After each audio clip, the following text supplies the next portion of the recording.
Uh, hmm. Oh my gosh, guys. I just got back from Venom, Let There Be Carnage last night. Um, you guys know how hyped I was for this movie. I loved the last Venom movie, honestly. A lot of people didn't like it. I actually really liked it. I rated it like a 80% out of 100. 8 out of 10 movie, maybe like a 7.5 out of 10. I don't know. But this one, this one was not good. No one seems to be liking this one. Also, like, it's just a consensus around a bunch of people. Just nobody likes it. And I see why now. Because I was seeing the reviews, like, everybody was saying how the movie's not that good. It doesn't really improve too much upon the last one. And I still went in saying that I love the first one, so this one has to be better, right? It's not. It's not any better. In fact, it's probably worse. I will say I think Andy Serkis was a good choice because the CGI in this is really, really good. And the best parts are watching Venom on screen, right? But the writing, the editing, the length of the movie, the rating of the movie, everything just brings this movie down. It's so weird. This movie's weird. And if you didn't look at the title already, this is a spoiler review, so I'm going to give you 10 seconds to get out of here. I'm going to start going into the spoilers. So if you want to watch the movie spoiler free, go watch it, then come back here after you've watched it. Okay, let's hop into the spoilers. So the movie starts out, and just off the first 10 seconds, maybe 30 seconds into the movie, I knew the movie was just going to be bad in some way. It starts out in like a scene from 1996 or 1998. It starts out where Cletus and his soon-to-be wife in this movie, Shriek, they're in this home for unwanted children. And they're like both grown-up young adults, right? We all know the scene. But anyways, once he starts talking, young Cletus Cassidy, and it has Woody Harrelson's voice, like his current present-day voice, and it's like not lips sunk up correctly. That completely threw me out of the movie. I just knew from there on out it was going to go downhill. It was going to be bad. Because if they left that in, what else did they leave in? That just is bad, right?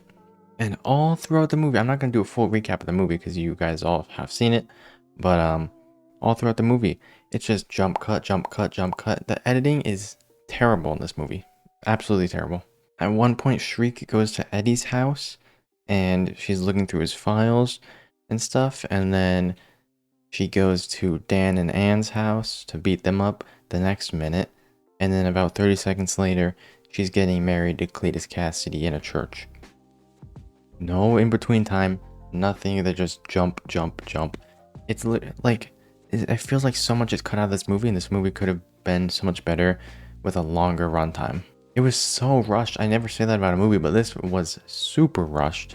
Like, I know it's been 3 years since the last one. That's not the rush part. It's the editing that's rushed. It's like you have no downtime to. It's constant talking through the whole movie. No, like they don't pan out, do any shots. Like the characters are gonna travel over here, right? And the camera goes down the city. No, it's just cut. You're jumping all over the place constantly, and it's not very fun to watch. And for a movie with Carnage and that much comic lore and all that stuff about the character, they do not do him justice at all.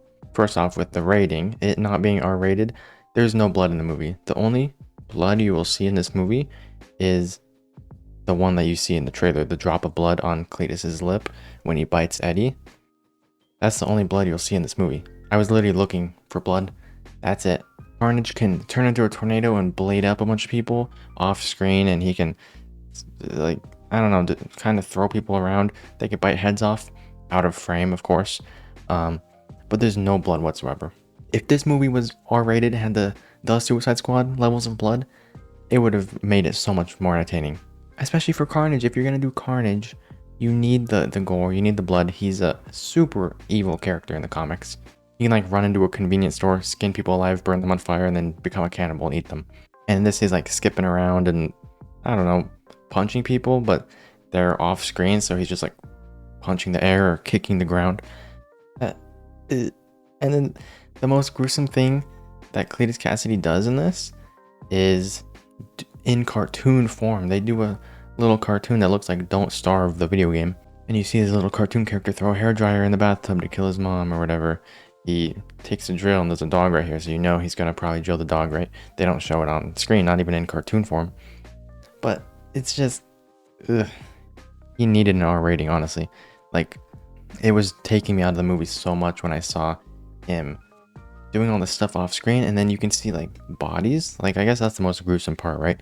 You can see bodies, but there's no blood at all. It's like they're all knocked out. It's like you're playing a T-rated, I don't know, Spider-Man game, and you're just punching people, knocking them out, not killing anyone. Yeah, no blood, no drops of blood. The only drop you'll see is when he bites Eddie's finger. And then he has a little blood right there. But that's not even blood, it's just Carnage. Little Carnage. Doing a little hand wave at the camera.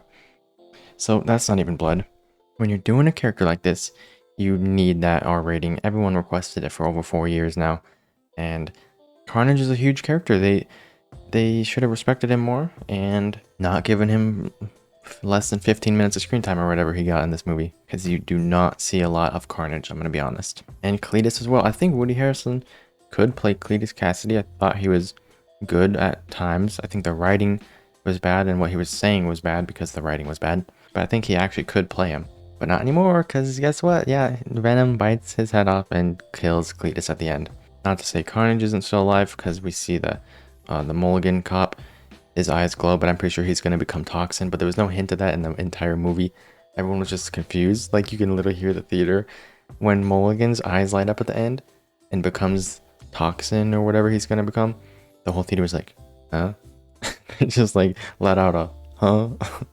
And then my brother turns to me, he's like, what was that? And I was like, I don't know. No one knew. What were they trying to tease there? That was so bad. And Dan during the final fight, why was he there? How did he get up there? Why does he have gasoline and all this? I know they told him before that fire can kill these things, but how did Dan get up in the top of the church? We don't know. There's so much cut out. You don't see the characters moving to any of these places. There's no point of Dan being in the final fight. Who is Dan? Really? The editing is so bad. Eddie and Venom on a bench at one point, and then they teleport to vacation on the beach, and then the movie ends. The post-credit scene though, that's really good, but that's leaked online. You can go see it on Twitter. You really don't have to see this movie. The thing I did like about the movie was whenever Venom was actually in Venom form on screen, Venom looks really cool. He looks really good. I'm a big fan of Venom. But and Eddie is Tom Hardy can play Eddie Brock. I like him as Eddie Brock, and I can't wait for his interactions with Tom Holland in the MCU now that he's in there. I'm just so glad they got this Venomverse out of the way. Even though they teased Toxin, is he going back to that universe? What's happening? Did Mulligan transport over and get mixed with the multiverse and enter the MCU as well? They teased things in that universe, but Venom's not there anymore, so what's the point, right? That's what I'm wondering. I hope they don't have to banish Eddie back to his boring universe and he can stay in the MCU, hopefully. And this is a complete, I don't know, what am I talking about in this video, right? Like, I'm not starting at the beginning, I'm starting at the end for some reason. I'm just going off on this movie, okay? There's no order, there's no script to this at all. But yeah, terrible editing, jumping around all over the place. 90-minute movie, it felt like it could have been over an hour longer. Most of the movie is just Eddie and Venom fighting each other, like, which I think it is needed that their relationship develops in this way, where they really don't like each other, but then they come together and love each other at the end of the movie, right? And they want to stick together. I think we did need to see that. We did need that in the movie. And I think the length of it happening was fine, but it's just, don't do that in a movie where you're trying to do Carnage and Shriek at the same time, right? It's fun to see that relationship between them develop, and I liked seeing it. That was probably the best part of the movie. But then they're trying to tie in Carnage for 30 minutes of the movie, trying to fit him in somewhere, when Carnage is such a big character that he's like Thanos level of character. Not really Thanos level, but like, you know, lots of people have been wanting this for a very long time, and giving Carnage less than 30 minutes of screen time and making the movie titled Let There Be Carnage and then making it mostly about Eddie and Venom doesn't make much sense. And they did that stupid thing that a lot of movies do where they're like, what is this, some kind of Suicide Squad? What's happening here? It's the Forever Purge. What is this, some kind of escape room tournament of champions? They literally say, which was a cool scene on screen. It says Carnage lifts up and there's like lightning and stuff, and he says, "Let there be carnage," right? The visuals were cool, but why did they say the title? I hate when movies do that. Oh my gosh, that was so cringy. But anyways, that'd be like in Squid Game if they went and they're like, what is this, some kind of Squid Game? So yeah, there was some cringe in this movie. Not all the jokes hit. Actually, I think most of them didn't hit. A lot of people, or the theater, we couldn't, like, Venom talks so fast and he has so many effects on his voice. Sometimes he's hard to understand. So maybe if you can understand Venom a little more, the jokes would hit more. But it was just joke after joke after joke, which I know Venom jokes a lot in the comics. So I like the character being this way, but I think they did it a little too much and not too many great jokes were written. The best kind of jokes were the ones where they were talking about their relationship, you know? There's this one part where, so Venom eventually leaves Eddie's body and possesses a bunch of other people, which is really sick. I like that part. He's off on his own. Eddie's away from Venom. I don't like watching Eddie too much when he's away from Venom, but I like watching Venom on his own, doing his own thing. Oh, dude, Venom just looks so cool. I love Venom, dude. But like, do him justice, please. Anyways, he's going to this rave and all this stuff. And this part really bothered me for some reason. And I haven't heard anyone talk about it. But Venom starts talking on a mic, right? And then he drops the mic, and it makes this loud, high-pitched ringing. Like, you know that high-pitched ringing is going to make Venom, like, spaz out in the middle of the rave, right? Nothing happens. They've been having this logic for the entire movie. There's a whole character in here called Shriek that is a plot device just to make the symbiotes, like, spaz out, you know? But then the one time he's at the rave and he drops a mic and makes a super high-pitched ringing sound, he doesn't spaz out. It's so weird. I don't know if that bothered anyone else, but like, they're sticking to this thing where every time there's a loud noise, Venom will spaz out. But the one time the whole audience can actually hear this loud noise from a mic drop and it doesn't spaz out, it's just weird. I don't know. Just breaks all the laws that they set up in the movie. And Eddie and Venom keep calling themselves the Lethal Protector in this movie. Eventually, so basically, Let There Be Carnage feels like a rushed 90-minute movie just to get to the Lethal Protector side of Venom, where he's gonna probably team up with Spider-Man, right? But that's not what people want either. People want Venom to go against Spider-Man and then do the Lethal Protector arc and maybe team up. They've been setting this thing up where he's a Lethal Protector. Maybe he's gonna protect the other multiversal people that come up in the in No Way Home. Like, he's gonna be on the side of Doc Ock and Green Goblin and become the 6th member of the Sinister Six, right? So that would be really sick to see. I can't wait for more Venom, but this movie just wasn't good. I'm excited to see him in the MCU though. But yeah, I think I've trashed enough on the movie to just get to the post-credit scene here. So yeah, he enters the MCU. We've already talked about that.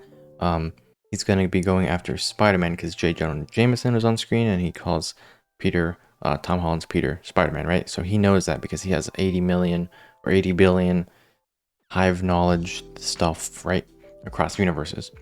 So he has the knowledge of the Spider-Man 3 Topher Grace Venom. He has the knowledge. He knows about Spider-Man. And I'm thinking in No Way Home, if he wants the spider powers, which he kind of already has in the Venom movies, but if he wants the actual spider powers and the spider symbol on his chest, I think he's going to find Tobey Maguire in No Way Home and remember him from the Topher Grace Spider-Man 3, you know?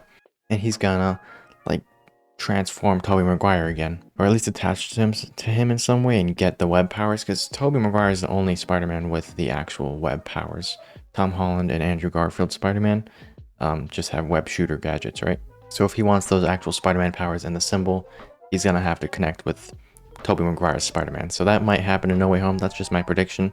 Plus, that's gonna be the Spider-Man that he actually remembers. And I'm not saying this Venom knows, like, he was in Spider-Man 3. I'm not saying that.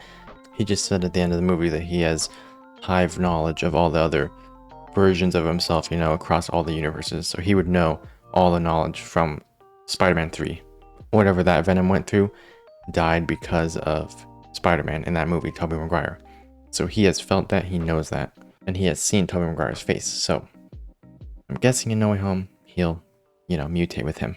And then hopefully we get the big Venom, you know, with the spider symbol. Complete. Perfect. But Carnage is dead and he's not getting justice, I guess. unless he's somehow in the MCU as well. Maybe Toxin transported over there with Venom as well. Maybe the sixth member is Toxin.